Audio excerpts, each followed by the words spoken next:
اعوذ باللہ من الشیطان الرجیم، بسم اللہ الرحمن الرحیم۔ پیارے دوستو، السلام علیکم۔ پیارے دوستو، آپ صلی اللہ علیہ وآلہ وسلم جیسے ہی اپنی جوانی کی عمر میں پہنچے تو آپ کے چچا حضرت عبدالمطلب کی آپ سے توقعات بڑھنے لگیں۔ چونکہ آپ صلی اللہ علیہ وآلہ وسلم جوان ہو چکے تھے، آپ کے چچا حضرت ابو طالب نے آپ صلی اللہ علیہ وآلہ وسلم سے کہا، میں بہت غریب آدمی ہوں، قحط سالی کی وجہ سے اور بھی حالات خراب ہو گئے ہیں، کافی عرصہ سے خشک سالی کا دور چل رہا ہے، کوئی ایسا ذریعہ نہیں جس سے اپنا نظام چلا سکے، نہ ہی اپنی کوئی تجارت ہے۔ قریش کا ایک قافلہ تجارت کے لیے ملک شام جا رہا ہے۔ قریش کی ایک عورت ختیجہ بن خلد اپنا مال ملک شام کی طرف بھیجتی ہیں اور تاجروں سے اپنے مال کی اجرت طے کر لیتی ہیں جو انہوں نے واپسی پر ان کو دینا ہوتا ہے۔ تم ان کے پاس جاؤ اور جا کر مال لے جانے کی پیشکش کرو، وہ ضرور تمہاری پیشکش قبول کریں گی۔ تمہاری دیانتداری کی خبر ان تک پہنچ گئی ہے، میں تمہیں ملک شام بھیجنے سے ڈرتا ہوں، یہودی تمہارے کھلے دشمن ہیں، لیکن حالات کی وجہ سے جانا پڑے گا۔ یہاں تک کہہ کر حضرت عبدالمطلب خاموش ہو گئے۔ یہ سن کر آپ صلی اللہ علیہ وآلہ وسلم نے فرمایا، ممکن ہے وہ خاتون خود کسی کو میرے پاس بھیجے۔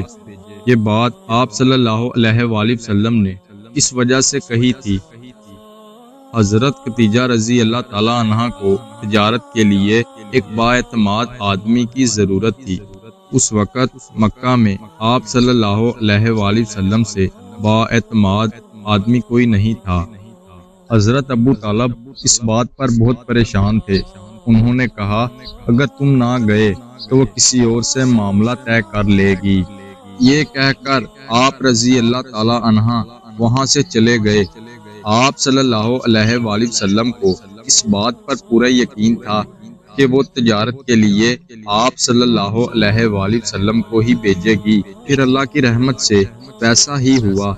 حضرت ختیجہ رضی اللہ تعالیٰ عنہا نے آپ صلی اللہ علیہ وآلہ وسلم کو بلاوا بھیجا اور آپ صلی اللہ علیہ وآلہ وسلم سے کہا، آپ کی امانت داری اور دیانت داری کے بارے میں بہت سنا ہے، امید ہے یہ قافلہ ہمارے لیے سودمند ہوگا۔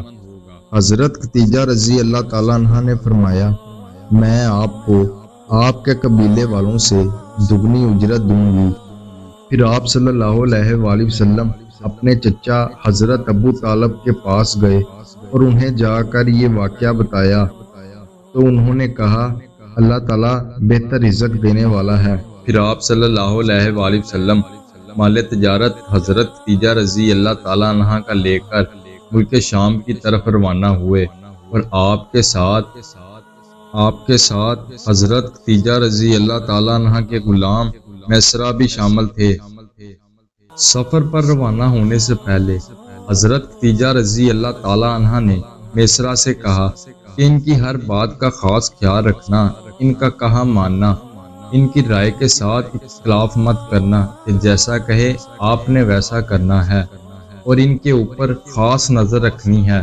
اور آپ کے چچا قافلے کے ساتھ دوسرے افراد کو آپ کا دھیان رکھنے کے لیے کہا۔ اس کی وجہ یہ بھی تھی کہ آپ صلی اللہ علیہ وآلہ وسلم کا تجارتی سفر پہلا تھا۔ اس سے پہلے آپ صلی اللہ علیہ وآلہ وسلم نے کبھی تجارت نہیں کی تھی۔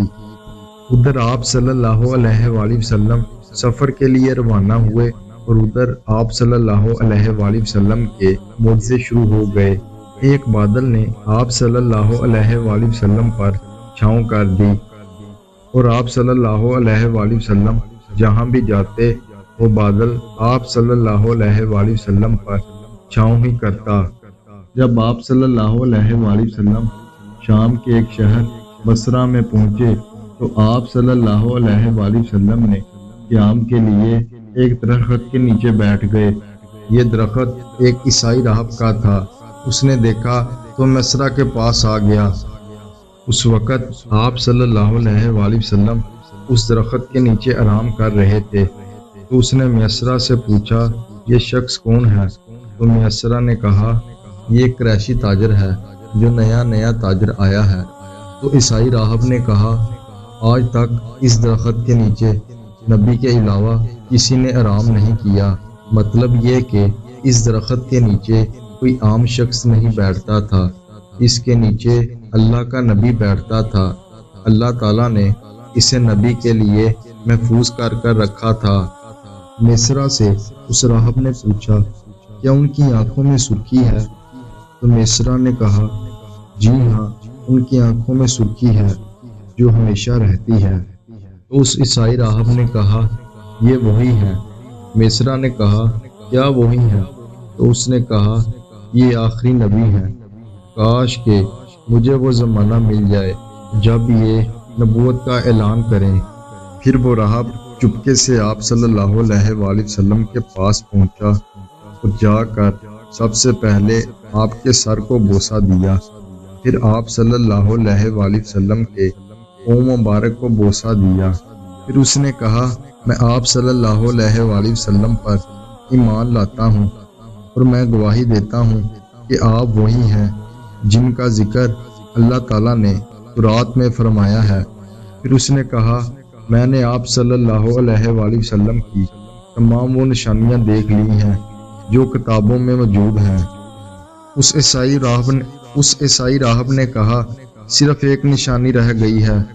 اس نے کہا اپنے کندھے سے ذرا کپڑا ہٹائیں۔